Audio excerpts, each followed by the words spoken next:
नमस्ते छात्रों, स्वागत है आप सभी का आपके अपने यूट्यूब चैनल कैप्पी जीके में, जहां हम हिंदी व्याकरण से संबंधित महत्वपूर्ण प्रश्नों के बारे में बातचीत करते हैं।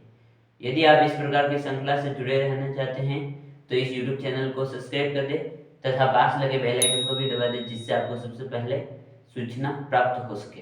तो आइए आज के अपने प्रश्न की शुरुआत करते हैं।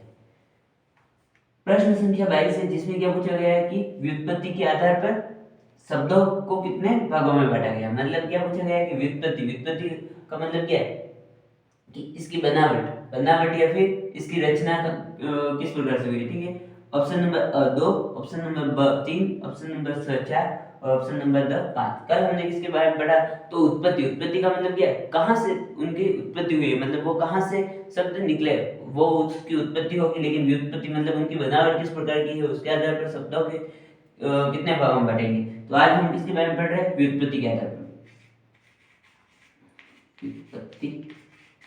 व्युत्पत्ति को हम क्या कह सकते हैं, तो व्युत्पत्ति को ही बनावट कह सकते हैं। बनावट या फिर रचना, संरचना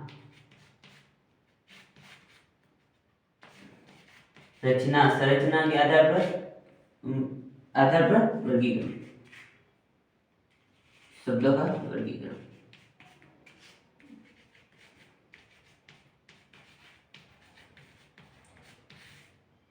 देखो, व्युत्पत्ति, बनावट, संरचना, रचना, कुछ भी कह सकते हैं। इनके आधार पर हमसे पूछा जाएगा कि शब्दों का वर्गीकरण कितने भागों में किया गया है। तो इसके आधार पर 3 भागों में किया गया है। 3 भाग में से सबसे पहला भाग क्या है, तो सबसे पहला भाग है रूढ़ शब्द। रूढ़ शब्द किसे कहेंगे, तो जिसके क्या नहीं किए जा सकते, टुकड़े नहीं किए जा सकते हैं, टुकड़े नहीं किए जा सकते।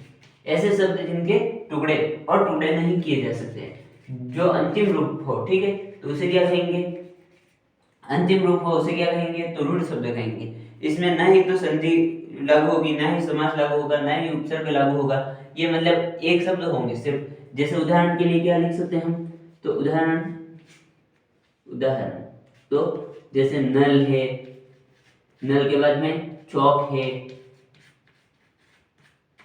चौक के बाद में डस्टर, इस प्रकार से कुछ भी हो सकता है। ठीक है, तो ये क्या है, अपने रूढ़ शब्द। ठीक है, रूढ़ के बाद क्या होंगे, दूसरा भाग होगा यौगिक शब्द। यौगिक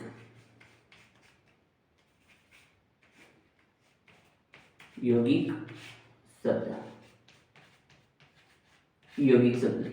देखो यहाँ पर लिखा है क्या है, यौगिक का मतलब क्या होगा, योग प्लस इक मतलब क्या है कि जुड़कर, कौन से, तो 2 रूढ़ शब्दों के जुड़ने से जो शब्द बनेंगे उन्हें क्या कहेंगे, यौगिक शब्द। 2 सार्थक रूढ़ शब्दों के, 2 रूढ़ शब्दों के जुड़ने से बनने वाला सार्थक शब्द। देखो, यौगिक शब्द किसे कहेंगे, तो 2 रूढ़ शब्द जुड़ेंगे और जो अगला शब्द बनेगा वो किस प्रकार का होना चाहिए, सार्थक, मतलब उसका कुछ अर्थ होना चाहिए। जैसे राम प्लस अयम, ये क्या है, तो रामायण बनता है। तो ये क्या है, ये यौगिक शब्द में आएगा। ठीक है, रामायण। इसमें कौन कौन से शब्द शामिल किए जाएंगे, तो जो संधि के, इसके यहाँ पर लिख देता हूं, जिसमें संधि होगी, संधि के बाद समास, संधि से, समास से प्रत्यय, उपसर्ग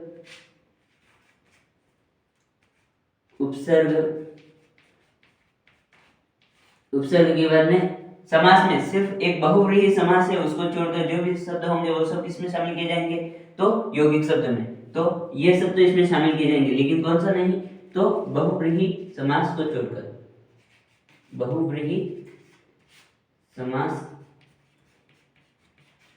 को छोड़कर जो बहुव्रीहि समास होगा उसको क्या छोड़ देना है, बाकी जो भी शब्द होंगे वो किसमें शामिल किए जाएंगे, यौगिक शब्द में। अगला कौन सा है, तो योग रूढ़। तीसरा है योग रूढ़। योग रूढ़, योग रूढ़ किस प्रकार से निर्मित होंगे, तो इसी प्रकार जिस प्रकार से यौगिक शब्द बनते हैं उसी प्रकार से योग रूढ़ भी बनेंगे। ठीक है, तो रूढ़ शब्दों से निर्मित, दो रूढ़ शब्दों से निर्मित। ठीक है, दो रूढ़ शब्दों से निर्मित। देखो ये बनेंगे तो किससे, दो रूढ़ शब्द होंगे उनसे बनेंगे। लेकिन योग रूढ़ शब्द में क्या होगा, तो योग रूढ़ शब्द में जो बहुव्रीहि समास के उदाहरण होंगे वो इसमें शामिल किए जाएंगे सिर्फ।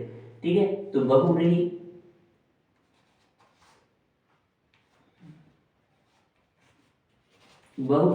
समास के उदाहरण किसमें शामिल किए जाएंगे, तो इसमें शामिल किए जाएंगे। जैसे गजानन है, गजानन मतलब गज प्लस आनंद से बनता है गजानन, उसमें संधि हो रही, लेकिन उसमें जो समास लगेगा वो कौन सा लगेगा, तो बहुव्रीहि समास लगेगा। मतलब किसके लिए, अलग अर्थ में प्रयुक्त हो रहा है। गजानन श्री गणेश के लिए प्रयोग किया जाता है, तो मतलब वो किसमें शामिल किया जाएगा, तो योग रूढ़ में। तो इस प्रकार से हमने व्युत्पत्ति या बनावट या रचना संरचना के आधार पर कितने भागों में बांटा, तो 3 भागों में। कौन कौन से, रूढ़, यौगिक और योग रूढ़। रूढ़ शब्द वे शब्द जिनके टुकड़े और टुकड़े नहीं किए जा सकते, मतलब ये इनका अर्थ निश्चित होगा। ठीक है, तो कौन से उदाहरण, तो उदाहरण होगा नल, चौक, दिन, नदी, कुछ भी कह सकते हैं। ठीक है, तो ये हो गए रूढ़ शब्द के उदाहरण। ठीक है, उसके बाद यौगिक, यौगिक मतलब योग प्लस एक, मतलब दो रूढ़ शब्दों के जुड़ने से जो शब्द बनेगा उसे क्या कहेंगे, तो यौगिक शब्द। यौगिक शब्द में कौन कौन से, तो संधि से कोई भी शब्द बनेगा, समास से बनेगा, उपसर्ग से, प्रत्यय से। समास में सभी समास तो शामिल किए जाएंगे, लेकिन एक बहुव्रीहि समास होगा उसे शामिल नहीं किया जाएगा।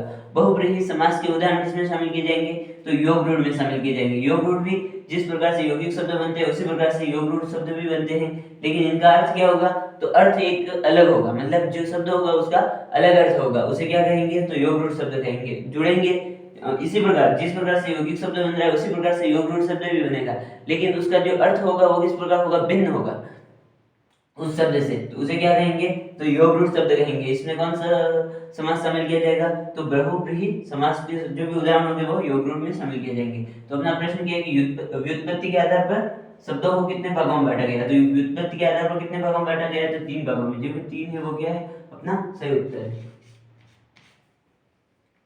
यदि यह वीडियो आपको पसंद आया हो तो वीडियो को लाइक, शेयर, चैनल को सब्सक्राइब तथा पास लगे बेल आइकन को भी दबा दें, जिससे आपको सबसे पहले सूचना प्राप्त हो सके।